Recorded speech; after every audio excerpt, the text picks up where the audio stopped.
18வது வயசுல ஆரம்பிச்சு 47வது வயசுன்னு சொன்னா 29 வருஷம் முயற்சி பண்ணி இந்த நிலைய அடைஞ்சிருக்கோம். ஒரு சின்ன முயற்சியோட இருந்துகிட்டு இருந்தா போதும், அந்த ஆனந்த அனுபவம் நீடிச்சுக்கிட்டே இருக்கும். அத விடுறதுக்கும் மனசு இல்ல.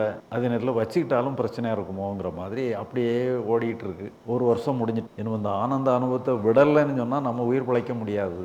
இத கீழ போட்டா தான் முடியும்னு சொல்லி 48வது வயசுல அத கீழ போடுறதுக்கான முயற்சி அப்பதான் எடுக்கிறேன். இது வேண்டாம், நமக்கு வேண்டாம். அது முயற்சி நம்ம எவ்வளவுதான் முயற்சி பண்ணி அதை விட்டு நம்மள அப்புறப்படுத்தினாலும் அது பழையபடி நம்மளோட வந்து சேர்ந்துடும். 1 மாசம் முயற்சி பண்ணி தான் அந்த அனுபவத்திலேருந்தே விடுபடும். இப்போ நம்ம தரையிறங்கியாச்சு. வாழை வச்சு வெட்ட முடியாது, ஈட்டி வச்சு குத்த முடியாது. எந்த பிரச்சனையும் நம்மள நமக்கு வந்து ஆனந்த அனுபவம் தான் இருந்துகிட்டே இருக்கும். ஒரு பரவச நிலை தான் ஓடிக்கிட்டே இருக்கும். கவசத்தை கழட்டி போட்டாச்சு. இப்போ நமக்கு வாழை வச்சு வெட்ட வேண்டியதில்லை, ஈட்டி வச்சு குத்த வேண்டியதில்லை. ஒரு குண்டு வீசிய கண்டாலே பயமா இருக்கு. பெரிய பிரச்சனையே தேவையில்லை. ஒரு சாதாரண பிரச்சனை கூட நம்மளை பயமுறுத்துது, தொந்தரவு பண்ணுது. அப்போ நம்முடைய மனநிலை எப்படி இருக்கும்? நம்மளை பாதுகாத்துக்கிட்டதுக்கு ஒரு ஆனந்த அனுபவத்துக்குள்ளேயும் போக முடியல. நம்மளை காப்பாற்றிக்கிட்டதுக்கு என்ன பண்ணுறதுன்னு நமக்கு தெரில. ஆனால் என்ன பண்ணணும்? 10 வருஷம் போராட்டம். 48 வயசில் ஆரம்பித்தது 58 வயசு வரைக்கும் ஒரு 10 வருஷம். ஏன்னா ஆன்மீகத்தில் இருந்தும் விலகி வர முடியல, ஆன்மீகத்துக்குள்ளே இருந்தும் அதை முயற்சி பண்ண முடியல. ஏன்னா எல்லாத்தையும் முயற்சியெல்லாம் பண்ணி கடந்து வந்தாச்சு, வேண்டானே தூக்கி போட்டு வந்தாச்சு. இப்போ நம்ம என்ன தான் பண்ணுறது? ஒரு சின்ன பிரச்சனை கூட நம்மளை பாதிக்குது. சின்ன பிரச்சனை பாதிச்சுன்னா பெரிய பிரச்சனை எப்படி பாதிக்கும்?